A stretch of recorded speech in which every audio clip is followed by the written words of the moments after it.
Well, Australian consumers are fast becoming world leaders in AI-powered shopping. Robots are recommending the latest products, best deals and prices to millions of people online. But the lines are becoming increasingly blurred. Many businesses are now using AI to make shopping easier, more accessible and harder to resist. And for more, we are joined now by futurist Michael McQueen in studio. Good morning to you, Michael, Good morning. as always. All right, explain how this works. So these are essentially sponsored ads that are often appearing now in our threads. So if you're using ChatGPT or Gemini, they're appearing and they look like advice, but it's actually a paid advertisement. So it's getting harder to figure out what's real and what's advice and what's an ad. Best thing you can do, ask the bot. Is this paid content? Or is this just advice? It'll give you the inside scoop. So the bot can dob on itself? It can, okay. Yes. You know of how much of an epiphany we're having if you get the tandem which you just got from us. Because it is confusing. Yes, You're not sure. Okay, so just keep on asking the bot questions. Yes. And can you rely on that answer? 9 times out of 10, yes. And the interesting thing is we'll probably see legislation come in around this stuff because we need to. It's like when you read, if you're reading an online media outlet and there's an article that looks like an article but it's sort of actually just paid ad, it'll pay sponsored content. Yes. We'll likely see the same thing with this. And the reason it matters is because you need to know, is there a bias involved?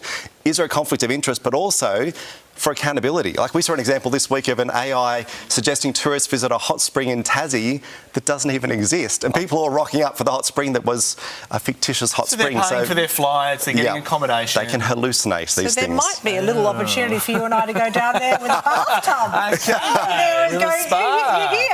You're here. Michael, you speak about regulation in this space. So if you're a lawmaker, I mean, by the time you actually write, pass the laws, explain the laws, the whole thing's changed again. Yeah, it is so tricky because the tech companies are leading the conversation in many instances. What we're seeing too is that corporations are realising they need to be on the front foot with this because in the past it was all about SEO. How do you make sure your product is at the top of the search list when someone uses Google?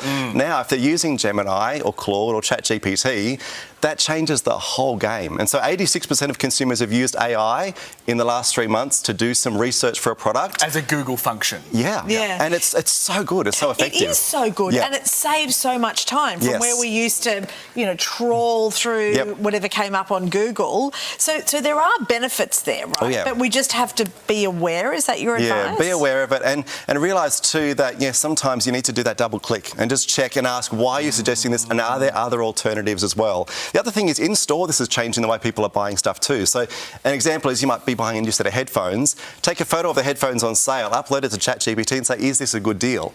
And it'll give you a comparison, but also what it'll do, it'll might say, based on historical data, they're likely to go on sale in 2 weeks, so just hold off. Right. So this is changing so much of the shopping experience. But there is still a part of using it that you have to be fairly circumspect and going, is this information correct?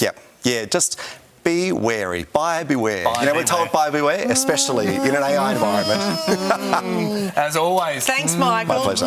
Thank you.